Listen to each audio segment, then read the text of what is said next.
사무엘이 온 이스라엘에게 이르되 보라 너희가 내게 한 말을 내가 다 듣고 너희 위에 왕을 세웠더니 이제 왕이 너희 앞에 출입하느니라. 보라 나는 늙어 머리가 휘어졌고 내 아들들도 너희와 함께 있느니라.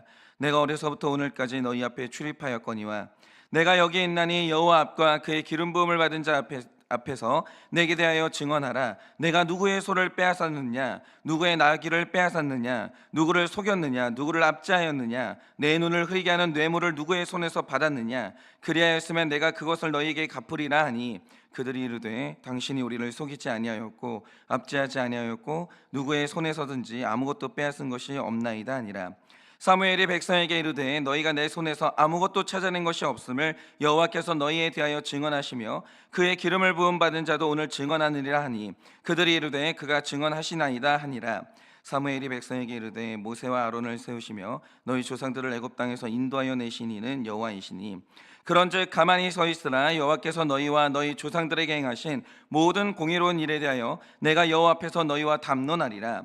야곱이 애굽에 들어간 후 너희 조상들이 여호와께 부르짖음에 여호와께서 모세와 아론을 보내사 그 두 사람으로 너희 조상들을 애굽에서 인도해 내어 이곳에 살게 하셨으나 그들이 그들의 하나님 여호와를 잊은지라. 여호와께서 그들을 하솔 군사령관 시스라의 손과 블레셋 사람들의 손과 모압 왕의 손에 넘기셨더니 그들이 저희를 치매 백성이 여호와께 부르짖어 이르되 우리가 여호와를 버리고 바알들과 아스타롯을 섬김으로 범죄하였나이다. 그러하오니 이제 우리를 원수들의 손에서 건져내소서. 그리하시면 우리가 주를 섬기겠나이다 하매 여호와께서 여룹바벨과 베단과 입다와 나 사무엘을 보내사 너희를 너희 사방 원수의 손에서 건져내사 너희에게 안전하게 살게 하셨거늘 너희가 암몬 자손 왕 나하스가 너희를 치러옴을 보고 너희 하나님 여호와께서는 너희의 왕이 되심에도 불구하고 너희가 내게 이르기를 아니라 우리를 다스릴 왕이 있어야 하겠다 하였도다.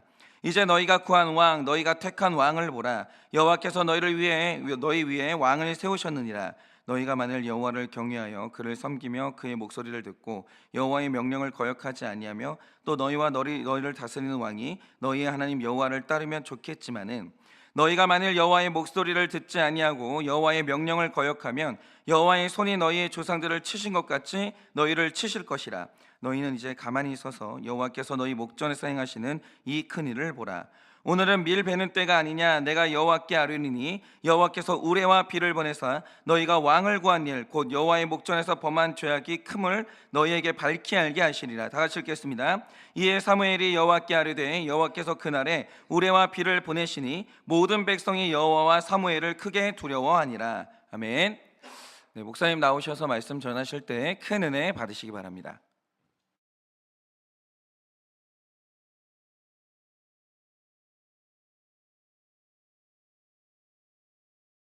네, 먼저 설교를 하기에 앞서 제가 먼저 부탁드릴 것이 있습니다. 제가 지금 아들을 안고서 이제 들어주다가 허리를 좀 삐끗해가지고 자세가 조금 엉거주춤한데 이 부분은 이제 여러분들이 이해해 주실 줄 믿고 설교를 시작하겠습니다. 이른 아침부터 더러운 이야기를 해서 죄송합니다. 그런데 저에게 진짜로 제가 정말 너무 가지고 있고 힘들어하는 그 고난과 고민이 반복이 되고 있는데요. 그게 뭐냐면 저는 아침 예배를 드리고 난 뒤에 집에 가서 아이를 어린이집에다가 이제 등원을 시킵니다. 그리고 다시 걸어서 교회까지 오는데요. 그런데 문제는 교회까지 오는 중에 한 그 중간쯤부터 오면 거기서부터 항상 배가 아프기 시작합니다. 그러니까 교회에서 집에서 어린이집, 그리고 어린이집에서 교회까지 가는 이런 루트인데 이 거리가 결코 짧지만은 않아요. 그런데 이 거리를 걸어 다니다 보니까 생각보다 운동이 되고 있는 상황이고요. 그리고 그 운동을 해서 그런가 교회로 돌아오는 중에 그렇게나 배가 아픈 겁니다. 그리고 제가 진짜 웃기려고 하는 이야기 아니라 정말 이 매일매일 반복되는 상황이 뭐냐면 엉덩이를 이제 붙잡으면서 제발 하나님 제발 도와주세요 이런 기도하는 마음으로 그렇게 걸어가면서 이제 또 세상 어느 때보다도 가장 간절한 기도가 나옵니다. 이때는 정말 별의별 기도가 다 나와요. 능력의 하나님 제발 도와주세요 이렇게 매달리기도 하고요. 또 내가 회개를 못한 것이 있는데 이런 고난이 오나 싶어가지고 회개도 정말 간절하게 합니다. 그런데 혹시라도 내가 이렇게까지 기도했는데도 혹시나 내가 이거를 못 참아서 실수라도 했는데 만약에 이거를 어떤 성도님이 지나가다가 이제 보게 된다?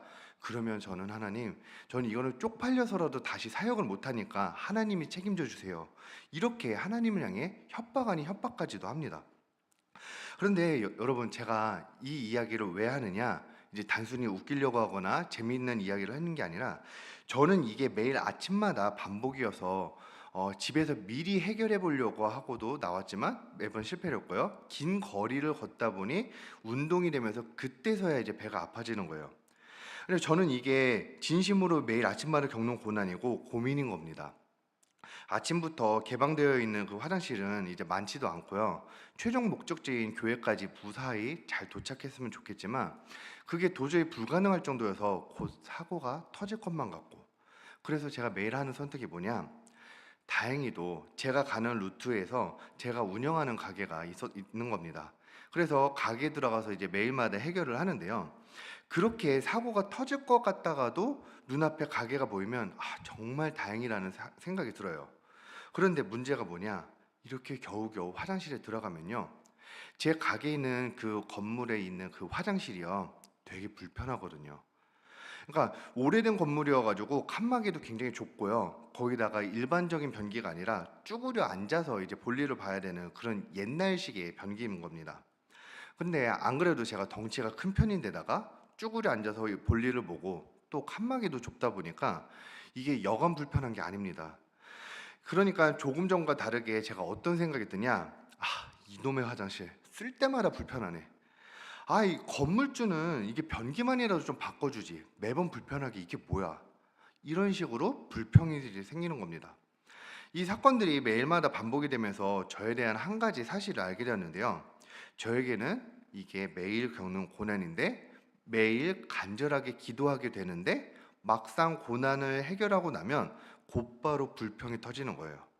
게다가 고난이 해결되기 직전에는 기도도 그 어느 때보다 가장 간절하게 하는데요. 막상 화장실에 들어갈 때부터 이 고난이 해결된다는 것에 단 한 번도 감사하는 기도를 해본 적이 없더라고요.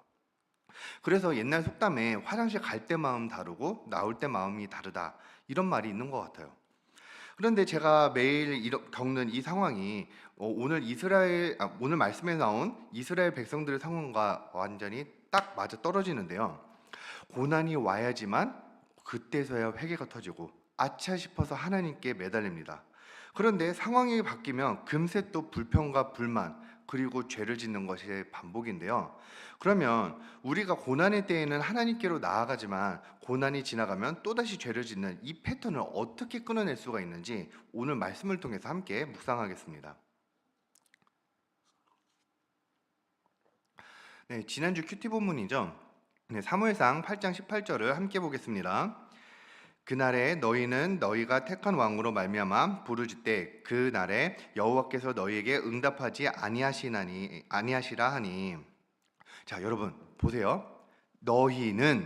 너희가 택한 왕으로, 이렇게 말해요. 그러니까 이게 뭔가요? 사무엘이 지금 선을 확실하게 긋고 있는 거예요. 나는 아니야, 내가 원한 거 아니야, 너네가 원한 거고, 너네가 왕을 원했고, 너네가 선택한 거야. 너네가 왕을 선택했어. 이렇게 말하고 있는 겁니다. 그리고 오늘 본문 말씀 12장 1절을 현대인의 성경 버전으로 보겠습니다. 그때 사무엘이 백성들에게 다시 말하였다. 나는 여러분들의 요구대로 여러분께 왕을 세워주었습니다. 이번에도 사무엘이 뭐라고 합니까? 여러분들의 요구대로 여러분에게 왕을 세워줬대요. 그러니까 이것을 선택한 것은 너희가 선택한 거야, 이렇게 다시 한번 강조를 합니다. 그리고 이어서 말씀을 보려고 하는데요. 그런데 우리가 말씀을 보기 전에 한 가지 알아둬야 되는 것이 있는데, 구약의 선지서들을 보면 각 장절별로 대조적인 문장이 쓰이는 경우가 많습니다. 그래서 이 말씀과 저 말씀이 대조하는 말로 쓰이는 것을 잘 찾아야 되는데요. 12장 1절의 말씀과 바로 12장 6절의 말씀이 이제 서로 대조를 이루고 있습니다. 자, 12장 1절에서는 백성들이 왕이라는 리더를 세웠대요. 그런데 6절의 내용을 보겠습니다. 사무엘이 백성에게 이르되 모세와 아론을 세우시며 너희 너희 조상들을 애굽 땅에서 인도하여 내신 이는 여호와시니. 과거에 하나님이 이스라엘을 어떻게 이끄셨는지 이제 나오는데요. 지금 이스라엘 백성은 스스로 왕이라는 리더를 세웠지만 과거의 고난에서부터 인도해 내신 그 하나님은요, 모세와 아론이라는 사람을 하나님이 세우셔서 인도해 내셨어요. 그러니까 지금 이스라엘은 스스로 리더를 세웠는데 과거도 지금도 미래에도 하나님이 원하시는 것은 하나님이 선택한 사람을 세우시고 인도하시는 겁니다. 그러니까 사람을 세우는 데 있어서 사람이 선택하냐 아니면 하나님이 선택하냐, 완전히 대조적인 문장이고 가치관에도 많은 차이가 있죠. 이어서 12장 17절을 현대인의 성경 버전으로 보겠습니다. 여러분들도 알겠지만 밀을 추수하는 이맘때에는 비가 오는 계절이 아닙니다. 그러나 내가 기도하면 여호와께서 우레와 비를 보내실 겁니다. 이제 여러분들은 왕을 요구한 그 죄가 얼마나 크다는 것을 알게 될 것입니다. 이스라엘이 하나님이 아니라 왕을 세우는 것, 이게 얼마나 큰 죄인지 이제는 깨닫게 된다고 합니다. 그런데 그 깨닫게 하는 그 방법이 밀을 추수하는 시기에 비가 오게 한다는 건데요. 이 시기는요, 원래 비가 내리지 않는 시기예요. 근데 이 시기, 비가 안 내리는 시기인데, 내릴 수가 없는 시기인데 그때 비가 내리는 겁니다. 이게 단순히 비가 안 오는 계절에 비가 내렸으니 자연을 통치하시는 위대한 하나님을 보게 되었다, 이렇게만 봐야 되는 게 아닌 거예요. 이게 무슨 뜻이냐면요, 밀을 추수하는 시기에는 비가 잘 안 내리는 계절, 이렇게만 생각하는 게 아니라 비가 절대로 내리면 안 되는 그 시기, 이렇게 봐야 되는 겁니다. 그런데 사무엘이 기도하자 비가 내렸다, 이렇게 되니까 완전히 난리가 나는 겁니다. 그러면 왜 난리가 나냐? 저도 이 말씀을 준비하면서 이제 굉장히 깜짝 놀랐는데요. 농사에 대해서 문외한인 저도 이게 완전히 깜짝 놀라게 되는 그 일이 하나가 있더라고요. 그게 뭐냐? 밀을 기르다가 수확을 해야 하는 그 시기에 비가 내리기 시작하면요, 이 시기만큼은 정말로 많은 고난들이 이제 예비가 되고 또 진행이 된다는 그 뜻과 마찬가지입니다. 왜 그러냐? 수확 직전에 비가 오면 발화가 시작돼요. 그래서 씨앗이 피기 시작하는데 이 싹이 있는 상태로 수확을 하면요, 쓴맛이 나서 밀을 먹을 수가 없습니다. 기껏 기르고 수확까지 한 이 밀들을 먹을 수도 없게 되는 거예요. 근데 이것 말고도 비가 오면 생기는 문제들이 더 많습니다. 비가 와서 그 땅에 습기가 많게 되면요, 수확한 곡물에도 습기가 남아있게 되고요, 이게 창고에 두었다가 습기 때문에 곰팡이가 아주 잘 생긴다는 겁니다. 그러면 곰팡이 때문에 또 먹을 수도 없게 되죠. 그리고 밀을 가공해서 밀가루로 많이들 만드는데, 이 비가 와가지고 습도가 높고 수분을 머금게 되면요, 아무리 힘들게 가공을 한다고 해도 수분으로 인해서 버려지는 양이 기하급수적으로 이제 늘어나게 됩니다. 그러니까 마지막 문제가 있습니다. 비가 계속 오게 되잖아요. 그러면 수확 시기를 늦출 수밖에 없게 되는데, 원래 농사를 지을 때 보면 가장 배가 고픈 시기가 수확 직전의 시기거든요. 그때는 먹을 식량도 거의 다 떨어졌을 때쯤이고, 그리고 수확을 하고 해야지만 창고도 이제 가득 채우게 되는데, 지금 이 상황은요, 비가 오면요, 창고에 먹을 것이 다 떨어졌는데 비가 오는 바람에 계속해서 수확 시기를 늦춘다? 그러면 비가 오는 동안은 굶어 죽어야 된다는 이야기예요. 이렇게 비가 오는 것 그 하나로 인해서 밀을 기르던 사람들에게는 아주 큰 재앙이 되고 또 고난이 되는 겁니다.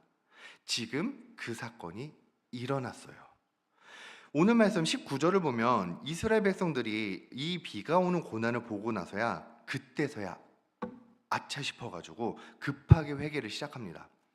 비가 내리고 안 내리고 이렇게 자연을 완전히 통치하면서 우리를 죽일 수도 있고 살릴 수도 있는 분이 바로 하나님이라는 것을 드디어 이스라엘 백성들이 깨닫기 시작했어요.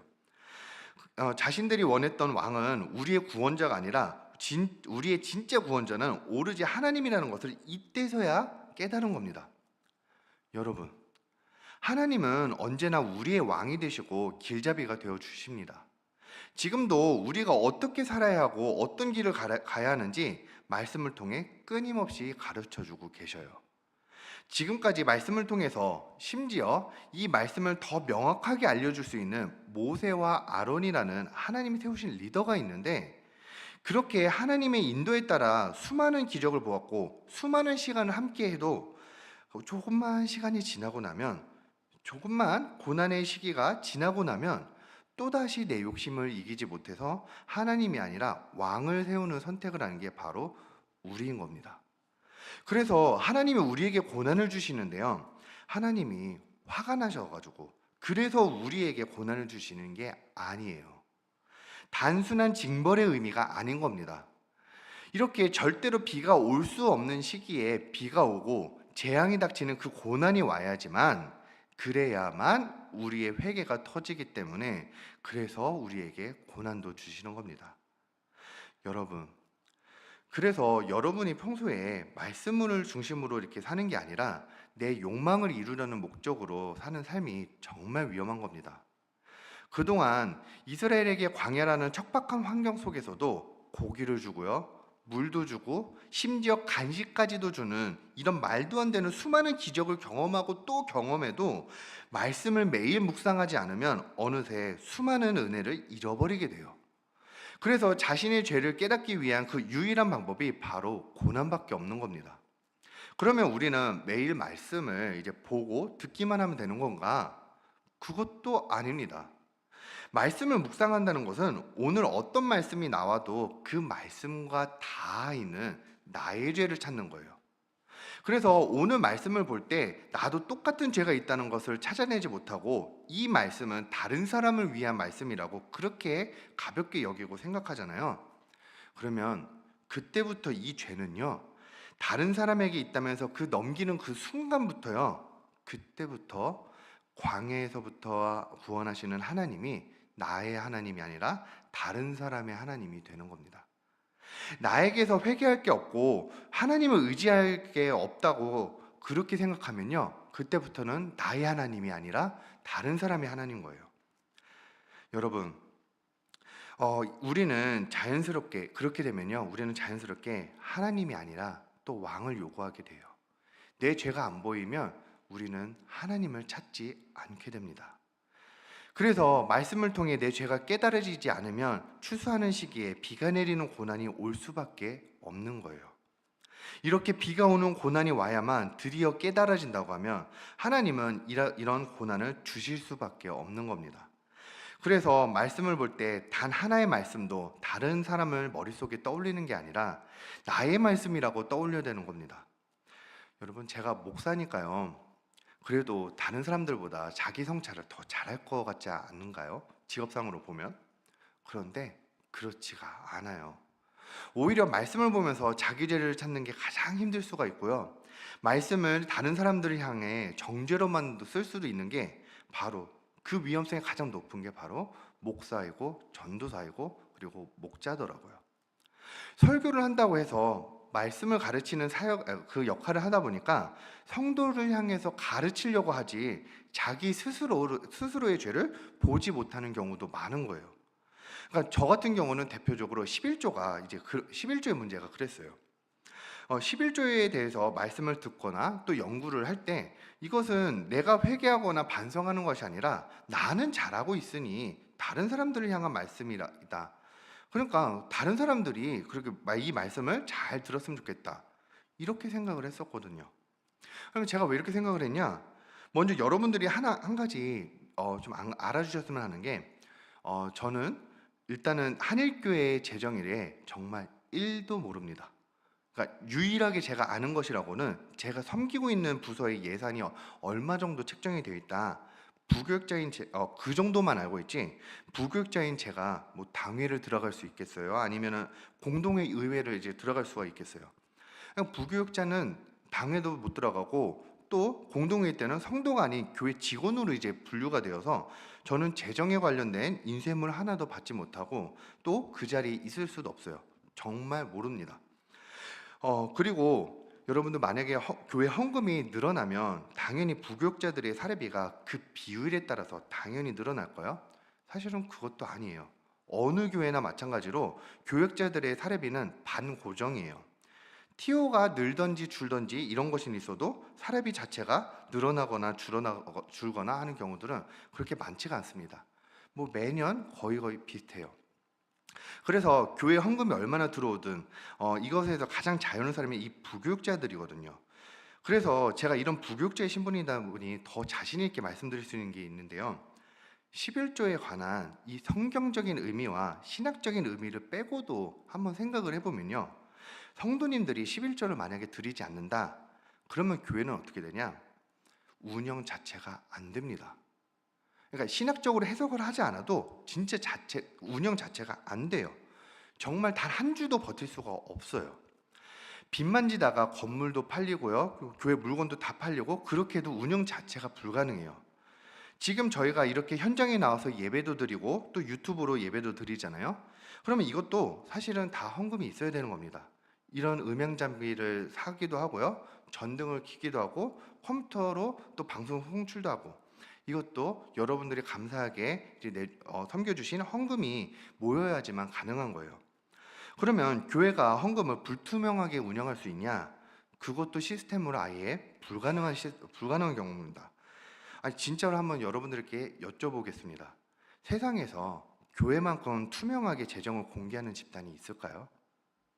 누구든지 원하기만 하면 분기별로 관리비, 인건비 이런 것들을 상세하게 지출 내역이 이제 적혀서 보고가 되고 수입은 얼마가 들어왔는지 이런 단위까지 상세하게 공개되는 곳이 있을까요? 정말 단언컨대 한두 개 있을까 말까 하지 이런 집단은 세상에 없습니다.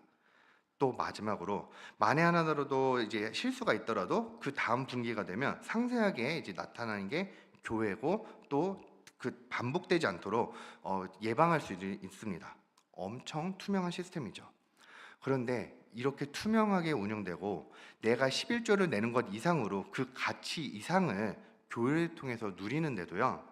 11조에 대해서 그렇게 비판하는 사람들이 많아요. 정말 이상해요. 세상에서는 훨씬 더 불합리하고 또 불투명한 것도 많은데 하나님께 드리는 그 11조의 서만큼은 그렇게나 비판적이에요. 교회가 돈 밝힌다고 그렇게나 손가락질하고 비난을 합니다. 그러면 내가 헌금을 한 액수보다 교회가 그 가치를 훨씬 못 채우고 있나요? 11조의 특히나 비판적인 연령대가요. 이제 가만히 보면 대부분 청년의 나이대가 좀 많은 편이 있습니다. 많은 부분이 있습니다. 제가 건너 이제 들었는데 청년 목회를 하시는 경우 그래도 헌금을 이제 집계하고 예상도 해야지 내년도 예산을 이제 계획하고 잡잖아요. 그러면 이제 예상을 어떻게 하냐?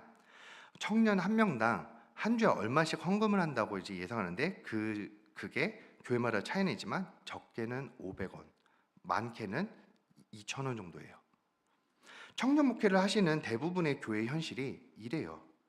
고등학교까지는 부모님께 용돈을 받아서 헌금하고 그랬는데 청년 때부터는 내가 돈을 벌어야 하고 헌금으로 1,000원짜리 한 장 내는 게 정말 힘든 시기라는 것도 알아요.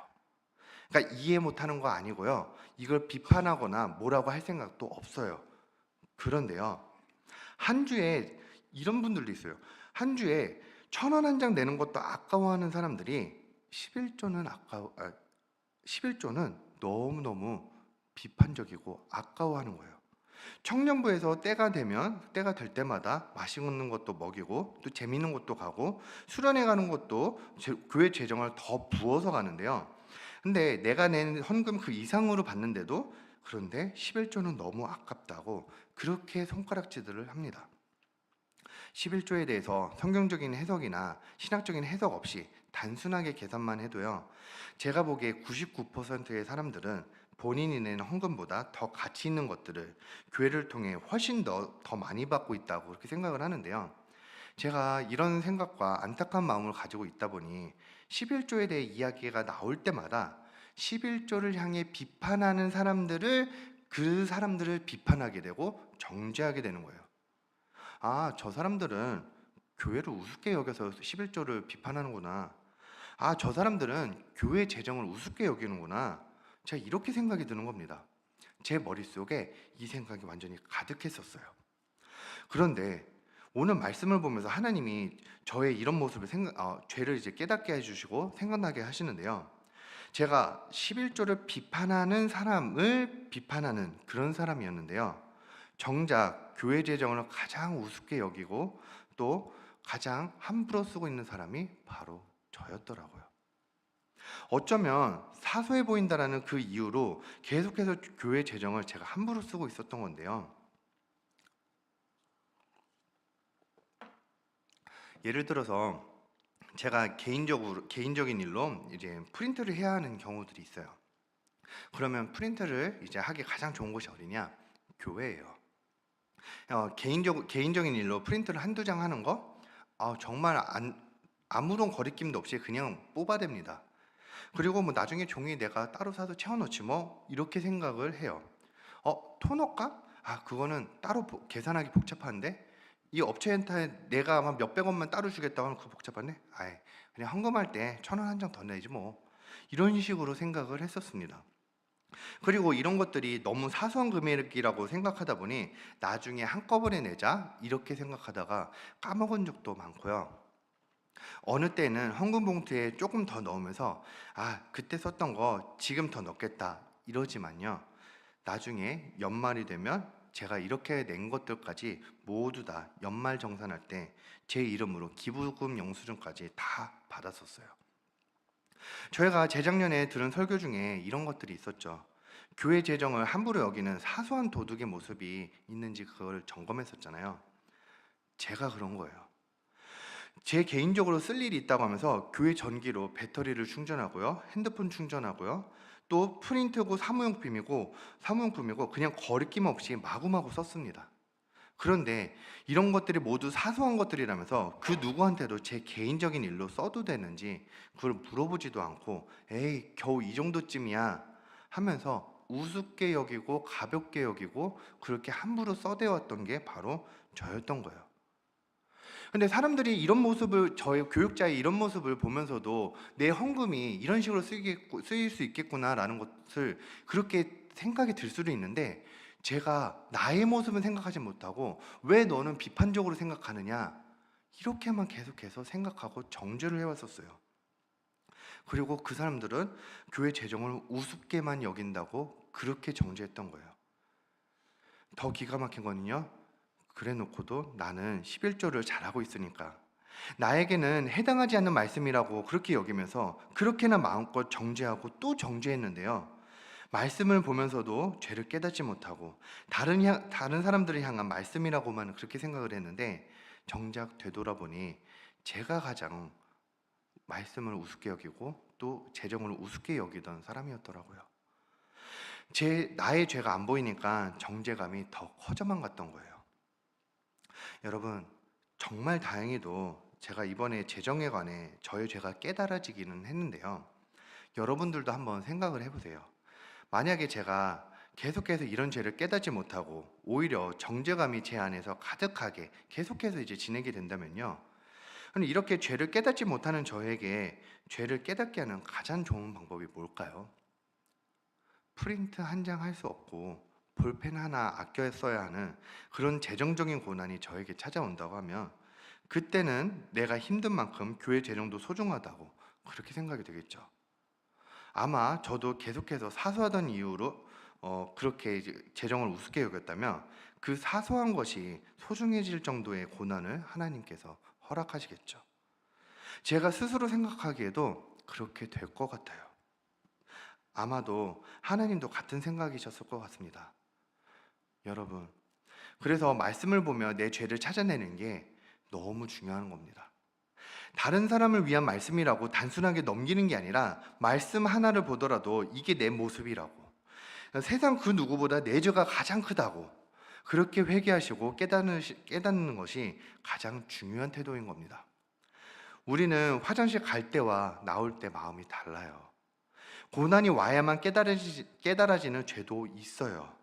그런데 말씀으로 미리 깨닫고 회개하면서 나아가면 하나님이 비를 내리는 고난을 줄 이유도 사라지는 겁니다. 여러분에게 묻습니다. 말씀을 보면서 다른 사람을 떠올린 적이 있나요? 그러면 내 죄가 다른 사람의 죄보다 더 커 보이기 때문입니다. 회개하시기 바랍니다. 다시 한번 묻습니다. 내 죄가 도저히 안 보이는 말씀이 있습니까? 오늘 반드시 찾아내는 여러분들 되시길 바랍니다. 기도하고 축도함으로 예배를 마칩니다.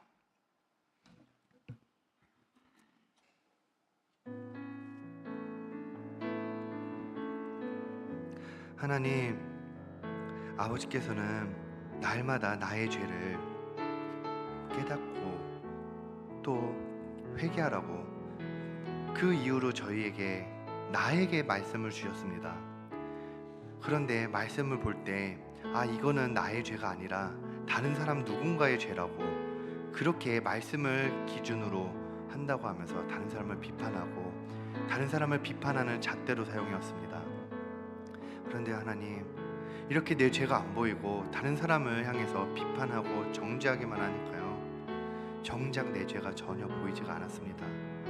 정작 내 죄는 날마다 더욱더 커져만 갔습니다. 하나님, 이렇게 내가 계속해서 깨닫지 못할 때 고난을 내리실 수밖에 없을 텐데, 하나님, 날마다 말씀을 통하여서 내 죄가 먼저 깨달아지고 아버지께서 고난을 주시기도 전에 내가 하나님 앞에 더욱더 하나님이 기뻐하시는 회개로 나아갈 수 있는 저희가 될 수 있도록 아버지께서 인도하여 주시옵소서. 지금은 우리 주 예수 그리스도의 은혜와 하나님 아버지의 그 크신 사랑과 성령님의 위로하시고 교통하여 주시는 그 역사하심이 사랑하는 모든 성도들의 머리 위에 지금으로부터 영원 무궁토록 함께 있을지어다.